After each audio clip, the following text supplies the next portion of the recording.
শেখ হাসিনা খুনি হাসিনাকে বিচারের আওতায় আনার জন্য এবং সংস্কার কার্যক্রমের মধ্য দিয়ে বাংলাদেশ নতুন ভাবে গড়ার জন্য আমরা পদযাত্রায় নেমে এসেছি। আমাদের এখন পদযাত্রা পঞ্চগড়ে অবস্থান করছে। আমরা মানুষের সাথে মিশছি, অভূতপূর্ব সাড়া পাচ্ছি। মানুষ এই আন্দোলনে কেন নেমেছিল, সে আশা আকাঙ্ক্ষার প্রতীক এই তরুণ সমাজ বাংলাদেশে নতুন করে স্বপ্ন দেখিয়েছে। এই স্বপ্নগুলো আমরা প্রতিটা শব্দ শব্দে লিখিত করছি।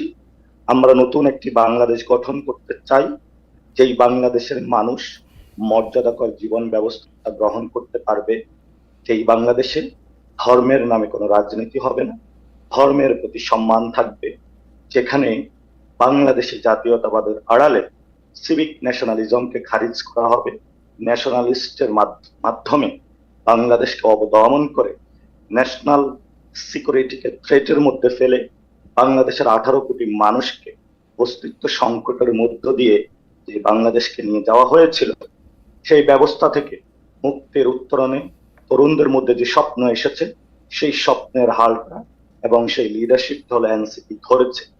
আমরা সংখ্যায় অনেক কম, টাকা পয়সা কম, এবং বাংলাদেশের যে এক্সিস্টিং যে সিস্টেম রয়েছে সেই সিস্টেমে আমাদের প্রতিনিধিত্ব কম, কিন্তু আশা আকাঙ্ক্ষা এবং সামনের যে বাংলাদেশের দক্ষিণ এশিয়াতে একটি মর্যাদাকর দেশ হিসাবে প্রতিষ্ঠা করা, বিশ্ব মঞ্চে বাংলাদেশকে নতুন ভাবে পথ দেখানো, আমরা মনে করি আমাদের দ্বারা এই কাজটা বাংলাদেশের মানুষ পাবে। সেই জায়গা থেকে আমরা এই আপরাইজিং এর পরে গণতান্ত্রিক প্রক্রিয়া গিয়েছি। যেহেতু গণতান্ত্রিক প্রক্রিয়ার মাধ্যমে সংসদে লেজিসলেটিভ অ্যাসেম্বলিতে আইন তৈরি হবে, আইন প্রণয়নের মাধ্যমে ঘুণে ধরা সমাজের অতীত যে সিস্টেম গুলো রয়েছে সেগুলোকে আমরা বাদ দিয়ে নতুন বাংলাদেশের যে স্বপ্ন দেখিয়েছিলাম সেটা বাস্তবায়ন করা। অলরেডি আমরা মানুষের সামনে গত 15 বছরে বাংলাদেশের যে রাজনৈতিক লিডারশিপ ছিল, তারা বাংলাদেশের মানুষের সামনে ব্যর্থতার পরিচয় দিয়েছে।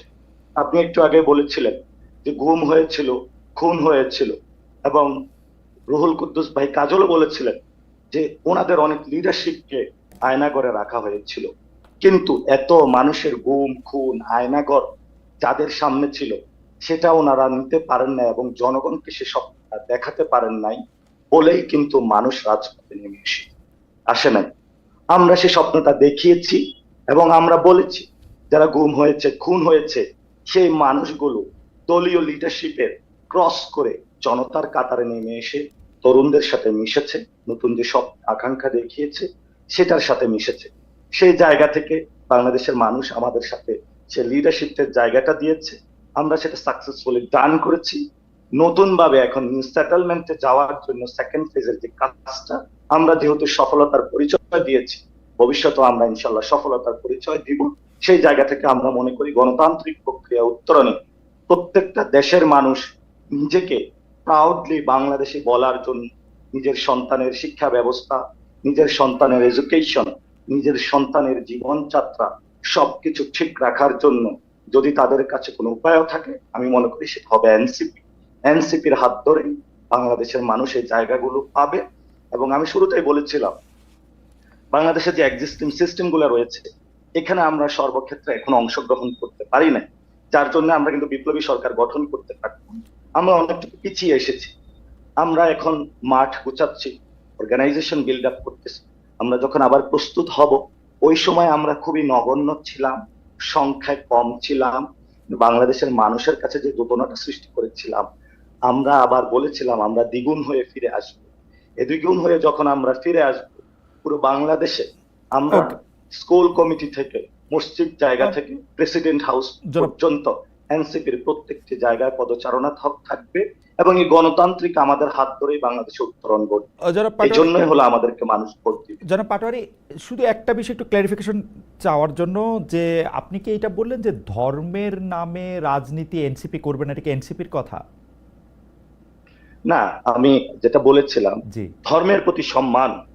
এখন আপনি ভোট আসলে টুপি পরে শাহজালালের মাজারে চলে গেলেন এবং বাংলাদেশের মানুষকে দেখেন সংবিধান থেকে বিভিন্ন জায়গায় কিছু রেটরিক শব্দ ব্যবহার করা হয়েছে। আল্লাহর উপর পূর্ণ আস্থা ও অবিচল বিশ্বাস, এটা তো অ্যাকশনেবল বিষয়, অ্যাকশনের জায়গায় পরিণত করার বিষয়। বিএনপি কি আসলে ওই অ্যাকশনে বিশ্বাস করে? বিশ্বাস করে না। বিশ্বাস যদি না করে থাকে তাহলে সে কেন এটা অ্যাড করেছে? ওকে, আমরা মনে করি আমরা বিএনপির কথা একটু পরে আসি তারা পাটোয়ারি। করেছে। আমরা জনাব পাটোয়ারি বিএনপির কথা একটু পরে আসি। এনসিপির বিশ্বাসটা কি? এনসিপি শাহজালাল এর মাজারে যাবে না, তাই তো? আমরা এনসিপি শাহজালালের যে স্পিরিটটা রয়েছে, হ্যাঁ, এখানে যারা নিপীড়ন করেছিল, জুলুম করেছিল, সেই স্পিরিটটা ধারণ করে এবং তাদের যে শান্তিপূর্ণ অবস্থান সেটাকে ধারণ করে। ওকে কিন্তু শাহজালালের মাজারকে ব্যবহার করে যদি ভোট চাওয়া হয়, এনসিপি সেটা ওকে বিরোধিতা করে। ওকে কারণ এনসিপি আমরা কোনো এই মাজার জায়গাতে ব্যবহার খুবই স্পষ্ট থাকতে চাই। আমরা অনেকগুলি বিষয় নিয়ে কথা বলতে চাই।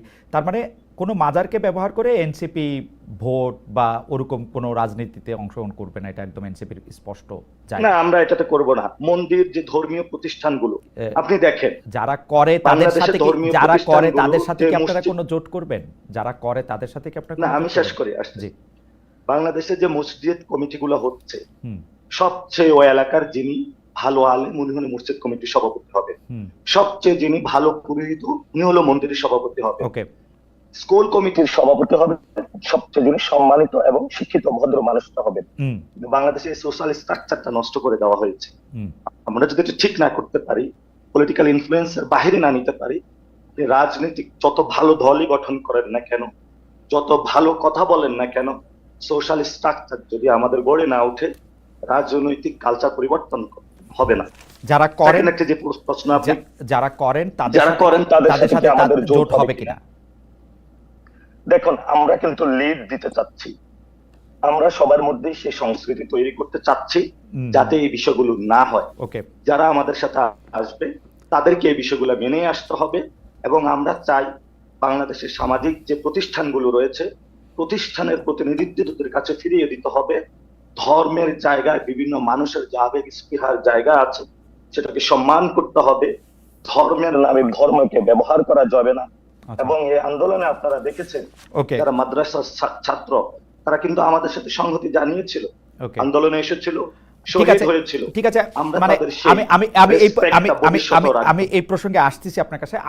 আমি এনসিপি কে কেমন দেখি সেইটা একটু আপনাকে বলি এবং কিছু পয়েন্ট আমি আপনাকে রাখি। আপনারা এনসিপির পক্ষ থেকে বেশিরভাগ সময় বলেন শেখ হাসিনা সহ আওয়ামী লীগের নেতৃবৃন্দের বিচার করবেন। আপনারা সেই বিচার চাওয়ার জন্য মানুষের দরে দরে যাচ্ছেন, এমন একটা কথাও আপনারা বাজারে প্রচলিত করেছেন যে বিএনপি বা জামায়াত বা অন্য কেউ আসলে শেখ হাসিনা বিচার করবে না। কিন্তু আমার দৃষ্টিতে গত 17 বছরে সবচেয়ে বেশি নির্যাতিত দলটি আওয়ামী লীগ কর্তৃক, দলটির নাম হচ্ছে বিএনপি।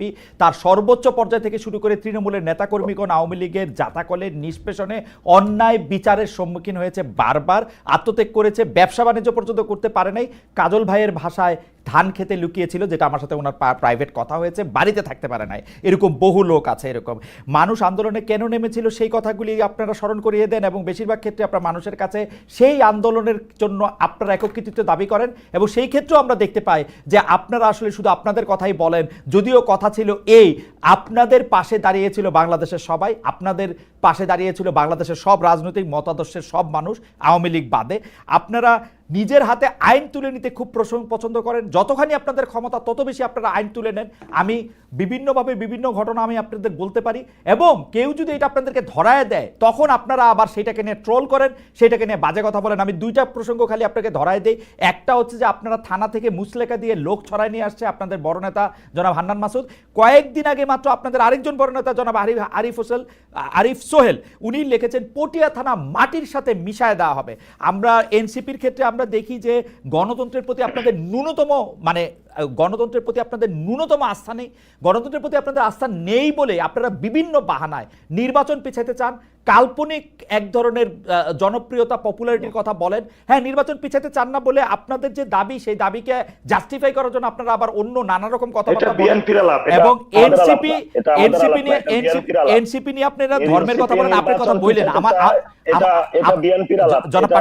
জনাব পাটারি আপনি বললেন এনসিপি নিয়ে ধর্মের নামে আপনি বলছেন ধর্মকে ব্যবহার করতে চায় না, এনসিপি সবাইকে ব্যবহার করতে চায়।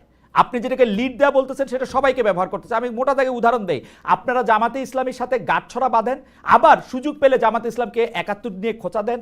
আপনারা অমুককে আসলে ব্যবহার করেন, তুমুকের ক্ষেত্রে শুধুমাত্র বন্দুকের খোলাগুলি আপনারা ব্যবহার করেন। আপনারা বিপ্লবী সরকার গঠন করেন নাই, এটা আপনারা বলতেছেন এজ ইফ আপনারা ইচ্ছা করলে বিপ্লবী সরকার গঠন করতে পারতেন, অথচ আপনি অন্যভাবে এটার উদারতাটা দেখেন না। না, আপনারা পারতেন না। কারণ হচ্ছে আমি আপনাকে বলি, 1971 সালে মুক্তিযোদ্ধারা এসে সরকার গঠন করে নাই, 1990 সালে গণ অভ্যুত্থানকারীরা এসে সরকার গঠন করে নাই। যারা এই গণ অভ্যুত্থানে অংশ নিয়েছে 24শে জুলাই গণ অভ্যুত্থানে, তারা আপনারা সুপ্রিম স্যাক্রিফাইস করেছেন বলে আপনাদেরকে জায়গা ছেড়ে দিয়ে তারা সরে গেছে। আপনারা কিন্তু সেই দিন সেই চালকের আসনে ছিলেন না। আজকে 2 মাস পর থেকে যে বাহাদুরি আপনারা দেখাইতে শুরু করছেন, আমার সাবমিশন এটা, আপনি এটা নিয়ে আপনি বলতে পারেন আমি এনসিপি কে কেমন দেখি, এটা আমি বললাম। আপনি অনেকগুলো কথা বলেছেন, জি। মার্কেটে এই কথাগুলো বিভিন্ন বড় বড় দলগুলো ছেড়েছে। আমরা তাদের কাছে এখনো আহ্বান রাখবো যে এই ধরনের মিস ইনফরমেশন ছাড়বেন না। আমরা যথেষ্ট মিস ইনফরমেশন এমনি আমাদের ট্যাকল দিতে কষ্ট হচ্ছে, ইন্ডিয়া থেকে যে মিস ইনফরমেশন গুলা আমরা ফেস করতেছি। আর বাংলাদেশের জাতীয়তাবাদী শক্তি থেকে শুরু করে অন্যান্য যে দলগুলো রয়েছে, অনেক ক্ষেত্রে একটি সিট আসনের জন্য জাতীয়তাবাদী দলের শক্তির সাথে কয়েকটা ছোট ছোট